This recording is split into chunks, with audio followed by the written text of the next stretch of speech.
Yeah, hi everyone. Welcome to the fifth episode of the Factory Reset podcast. Today we have Xinhui from Seek to kind of walk us through what is happening from the regional automation space, especially with safety systems and the integration landscape that's happening in the region. So lovely to have you on the podcast.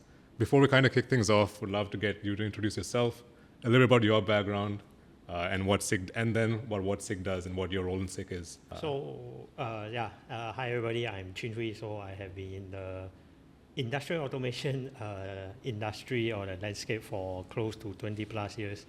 So working in both process automation and factory automation.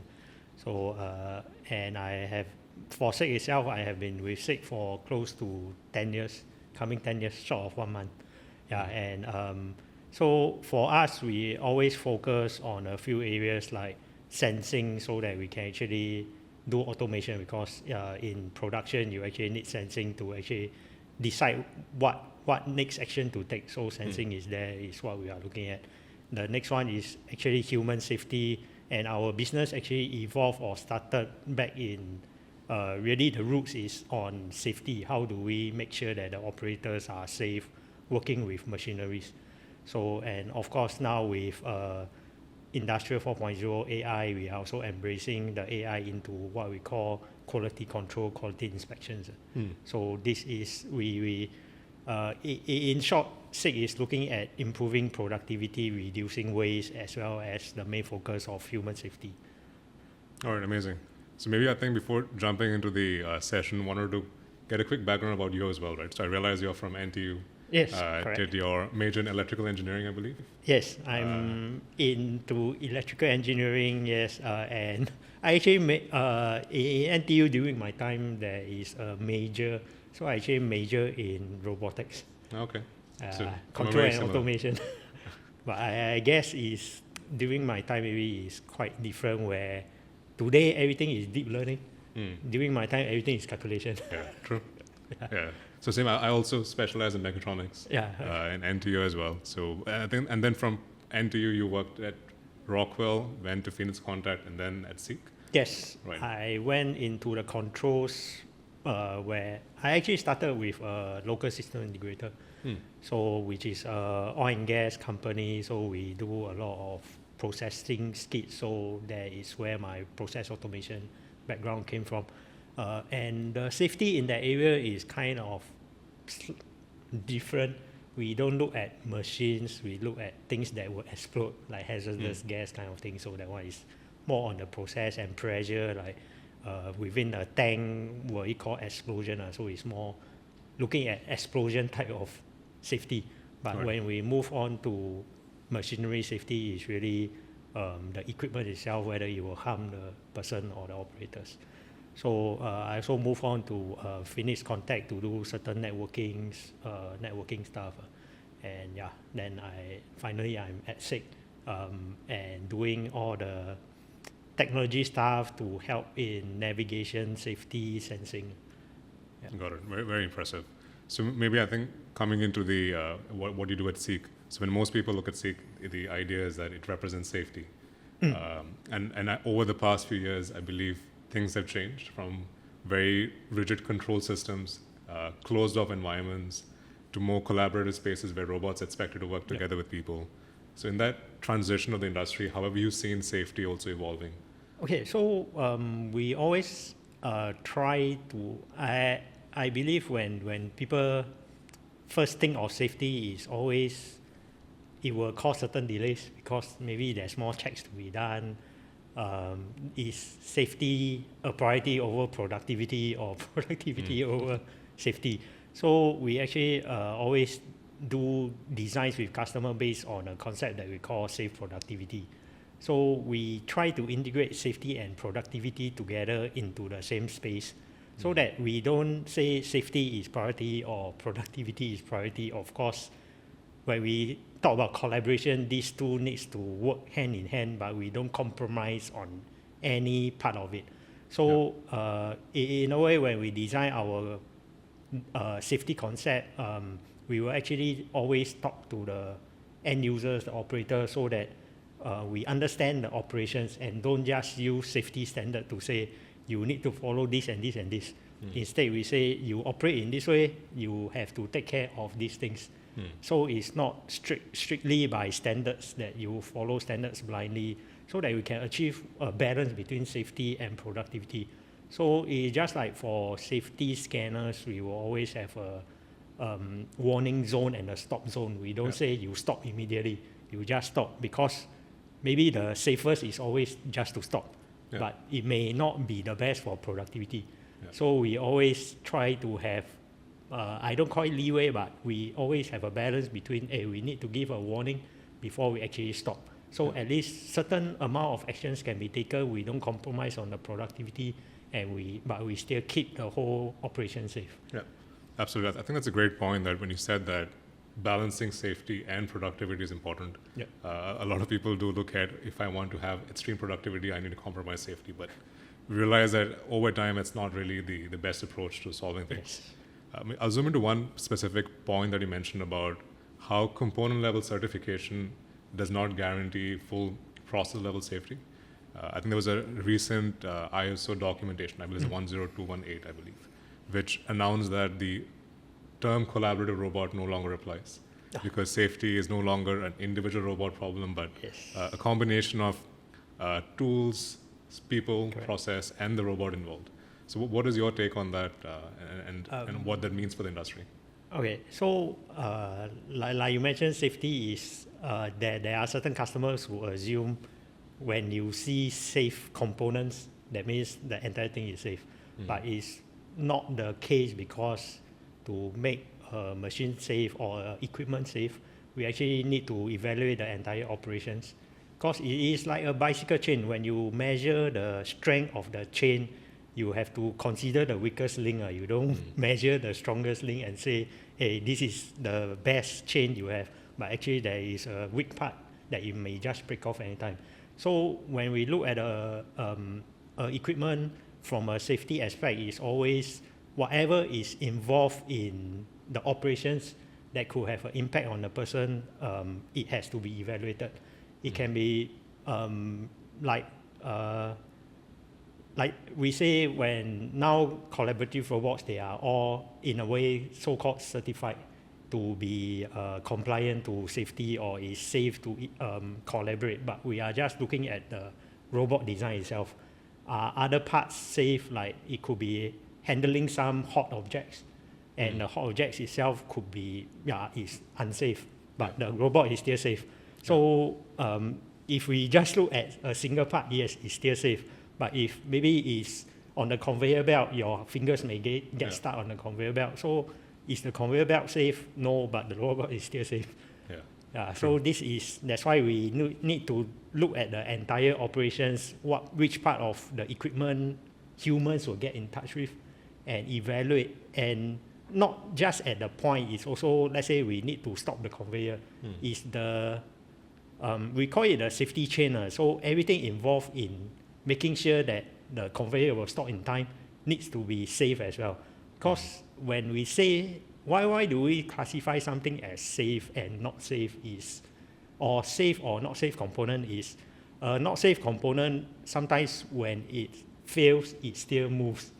But safe component, when it fails, it stops. So this is the two differentiation on what is safe in the context of safe and non-safe.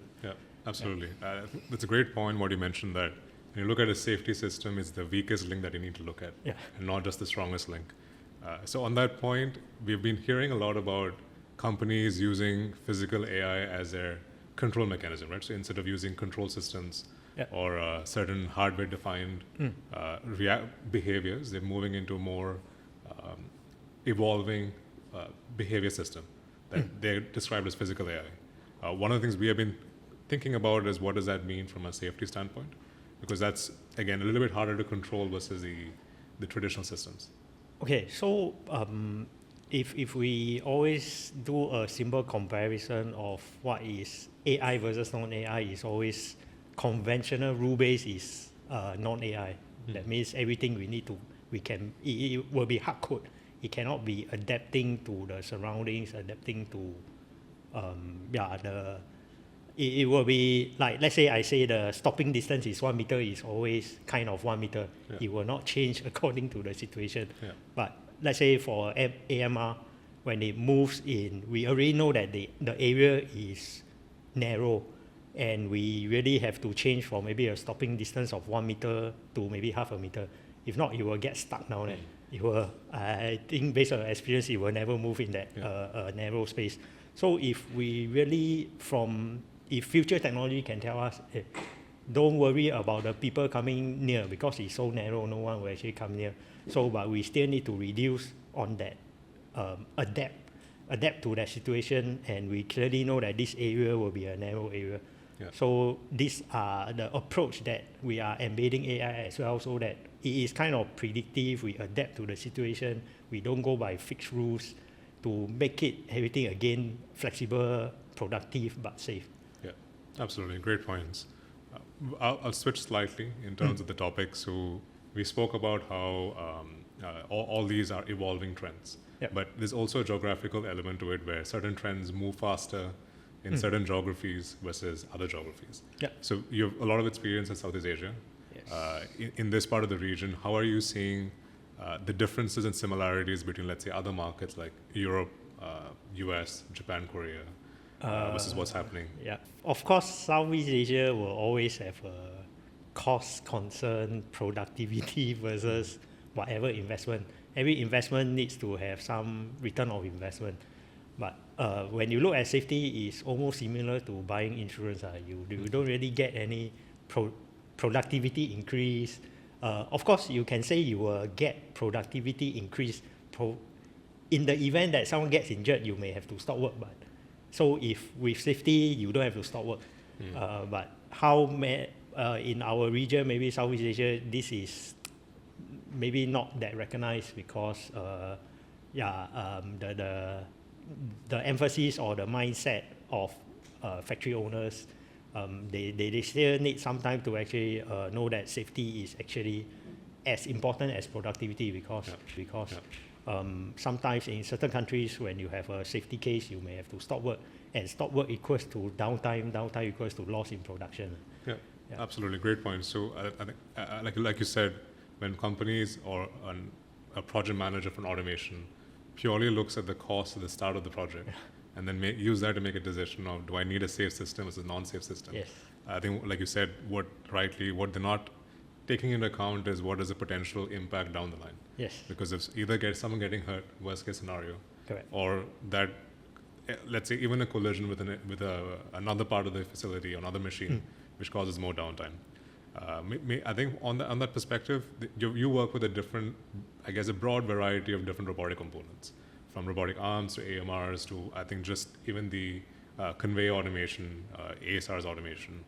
So with respect to different profile or different category of automation opportunities available to customers in the region, what are you seeing the most pick up today? Is it in the robotic arm side, or is it in the AMR side, or something else entirely?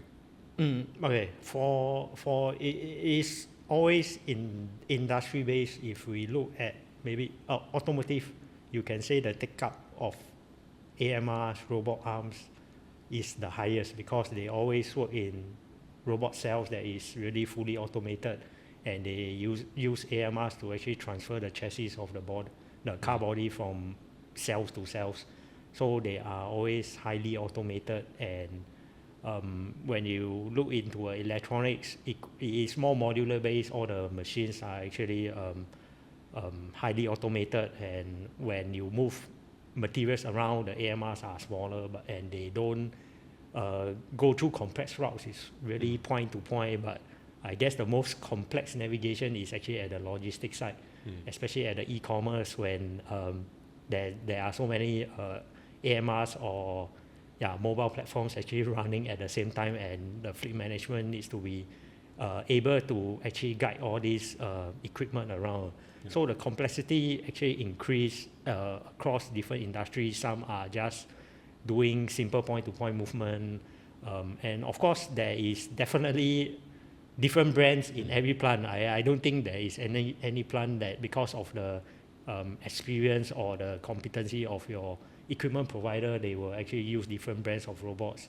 And we see certain companies that are coming up with software to actually do the integration so that they have a common platform to actually visualize what is the health of different parts, and can we do some integration that when parts move from one cell to the other cell, there is some alignment, and one cell is down, how are all these coordination being done? Yeah. So of course, from our manufacturing part is we will try to have at least interface to all these software, know how to integrate to all these software, and all these software will really be to integrate, to synchronize the operations throughout the whole plant. And for our part is really to make sure the integration is smooth. We have the means to make sure we integrate, because that's unlikely to have a plant to have, say, I will only have one brand cause sake of safety, or Yeah, great point actually. So, I mean, the same hypothesis we have is that as companies mature more into automation, the more likely that they are to have a heterogeneous fleet of different vendors for different purposes. Now, on that front, historically, it's always been PLCs which did the integration. Nowadays, like you said, it's starting to shift towards more software-driven integration, where a multi-orchestration platform to manage AMRs, or it could be a very large WCS equivalent kind of software to manage other sensors and other automation devices. Do you see that transition from that PLC-driven integration to software-driven integration starting to pick up a lot of pace in the market? Yes. My experience of control systems, the PLC is really good at doing processes, what we call discrete processing. So from station A, what do you want to do? Station B, what do you want to do? But to integrate, to give a full picture, is not so flexible because of the programming, the scripting that it can support, and the processing speed. And to actually have a bigger, it's always good to have a bigger, more flexible processing that is on the software layer that will synchronize. And PLC sometimes is also difficult to integrate with different brands. Software is always having the flexibility of coding, just customize your code on the integration space. You can actually more or less do the integration, but when it comes to the PLC level, sometimes you need to add additional hardware like gateways and things like that. Yeah. So it doesn't have that kind of flexibility, and due to the constraint of the memory of a PLC, and PLC, in a way we pay for the processing speed to run the operations. We don't pay for the processing speed to do coordination, to do at a higher level. Yep. So we always focus a PLC, or even the robot arm is on the operations, is not on the coordination or the synchronization or the data management. Yep. So this, or the health monitoring. Yep. So it will be limited data that we will try to consume when we do it on the PLC or layer. Yep. Very interesting. I mean, on all these areas, like you said, there's different kind of process for different industries. There's a move towards the software integration versus PLC integration. Do you see certain industries in Southeast Asia kind of leading the front in terms of adoption, or is it all kind of roughly similar? For the e-commerce, it's definitely the software part is the most important rather than the hardware. Because as we know, with the globalized market, hardware more or less is the same. Is maybe even mechanical structure is the same. How you integrate some of the products, like the sensing products, the LiDARs, the safety, most AMR manufacturers can do it, but it's the software layer that differentiates. Like, how can you make sure that they enhance operations? They take the shortest path, and they don't take the longest path. And if they face an obstacle, it will move around. It doesn't stop and wait for the obstacle to clear by itself. And we also have to address the things that maybe you move shelf from shelf A to point A to point B. So all these have to be in a way what we call dynamic. So and this is the important part of in a production plant. More or less things are fixed, but when you are in a logistic warehouse, everything is so dynamic and can move from day to day. Absolutely. I mean, I think, like you said, like where there's more complexity of operations, the more the memory benefits, the capability benefits of software integration makes more sense. But I think maybe like we had this other conversation internally as well about readiness to adopt automation, readiness to like deploy like the modern day automation solutions. And by nature, like you said earlier, industries are always been very systematic. They have better control of how their processes run. They have more regular throughput across the day, whereas e-commerce is very like sporadic as well. Do you see that like lack of standardization in e-commerce or in logistics being a bottleneck for automation adoption? Or do you think it's addressable with the way software can be built today? To me, it's a revolution. So in the past, they are using conveyors, which is more or less fixed. Like you can only use this conveyor. This is the only path. Let's say I only have one conveyor in my plant. When the conveyor breaks down, everything don't move, or people have to carry things around. But when you use AMRs, at least one AMRs don't move, you maybe have another AMR. So, and the path is flexible. You don't have to say, I need 1 week of downtime to actually change the routing of my conveyor, and the conveyor investment is also high.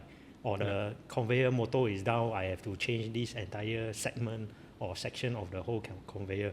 So this is actually evolution to actually something flexible. I can change my layout of my logistic area. I can change things easily because by a click of maybe a button to change the path, or so rather than you have to change the whole conveyor system or conveyor belt, and you have to do maybe wiring on the ground, all this, so it makes it so complicated. Yeah, very interesting. So I mean, looking ahead in terms of the next 5 to 10 years in this region specifically, what changes or trends are you most excited by, and what do you maybe what are you most excited by? But apart from that, what do you realistically think will change in the industrial automation space? Looking at for SIG in terms of safety technology itself, we are also looking at ways like what I mentioned before, the dynamic change in environment, surrounding situation. So we, instead of maybe fixing laser scanners at certain points or light curtains at certain points, is really to track where is the human, where is the machine, where is the dangerous point. And only when a human goes to a danger point, then we will start to give warning. So everything is dynamic, that we don't longer just track there is something coming. We don't know whether it's a human, it's a forklift, it's an AMR. So now we are, to enhance the entire operations, is like doing it dynamic in a way that we know where is the human in the plant at every time, where is the equipment, we only activate, we give warning, we take action only when the human is going to a danger area, and don't just put something permanent there, always detecting, waiting for something to happen. So this will definitely make processes more efficient. Of course, costs also will go down. Yeah, absolutely. I think it's a great point where you can kind of expand upon the intelligence and not just include machines anymore, but to include human in the loop. And then use that to decide how an overall system should behave. I think one last kind of angle. So one of my colleagues had shared this article with me recently where the article talks about how there are two kind of buyers in any organization. There is one who looks at today's problems. These are the operational realities I'm facing with today. I need a system that just solves a problem for me reliably and without any potential issues for downtime.